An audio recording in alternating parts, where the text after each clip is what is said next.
Well, I made it to Colorado and I found some mountains, but I hadn't thought about the whole where to stay situation. You see, the availability of free camping in the state was not nearly as prolific as in Utah, and it turned out that even paid housing was hard to come by. I was just calling to see if you have any availability at the hostel. It's booked until when? Yeah, I just wanted to see if you had any campsites available. No? Okay, cool. But after some more digging, I eventually found something.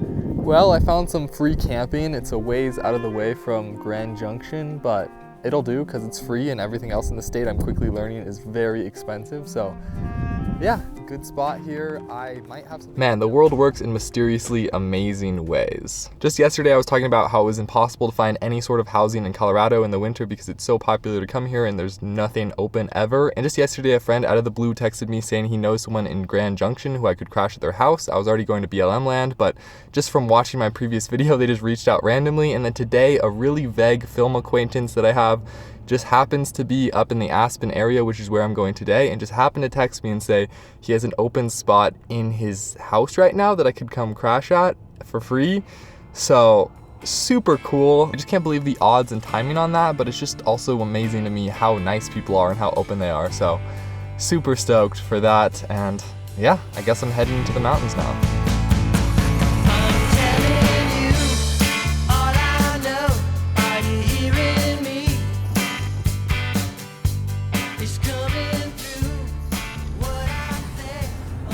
Since it is a bit of a stormy day out in the mountains today, I thought I would run you through my process for working remote while living in the car because a few people have been asking. So yeah, here's what it looks like. The first way I like to work remote while living in the car is in the front seat. It's great because I'm able to put a pillow down and then put my laptop on top, and when the sun's shining in, it gets extremely warm and it's very comfortable, and it's nice to be able to sit up once in a while in the car.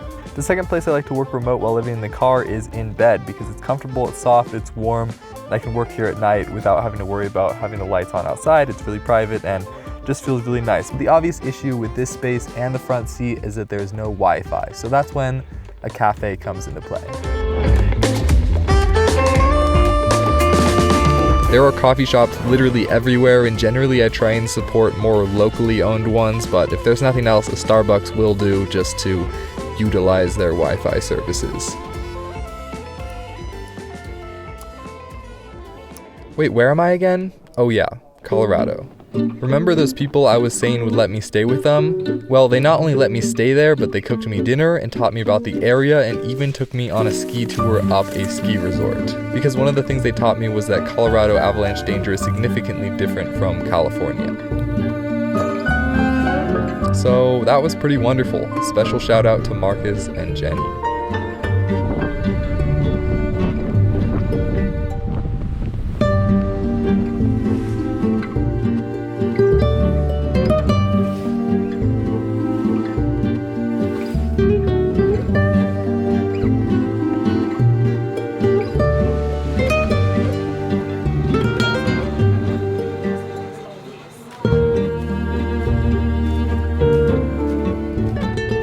Well, I successfully just visited Aspen for about $20, which might be a world record, so pretty stoked on that.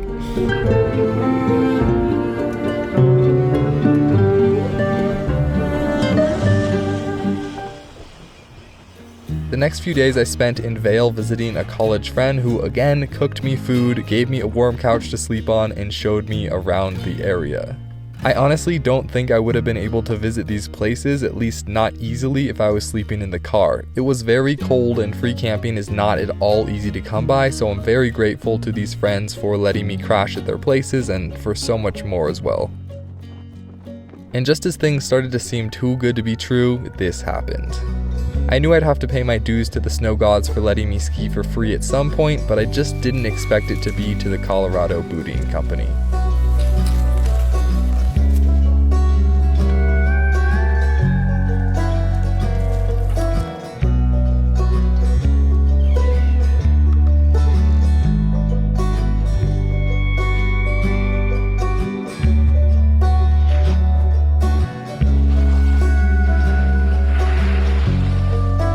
Due to clouds and stormy weather, I hadn't yet had the opportunity to see the big mountains of Colorado I'd been dreaming of, so I drove to the heart of the Rockies. But unfortunately, when I arrived in the highest elevation city in the United States, yet again, the weather wasn't very conducive. But at least the town was cute, and while staying at a hostel, I learned of a massive event happening the next day that I just had to witness.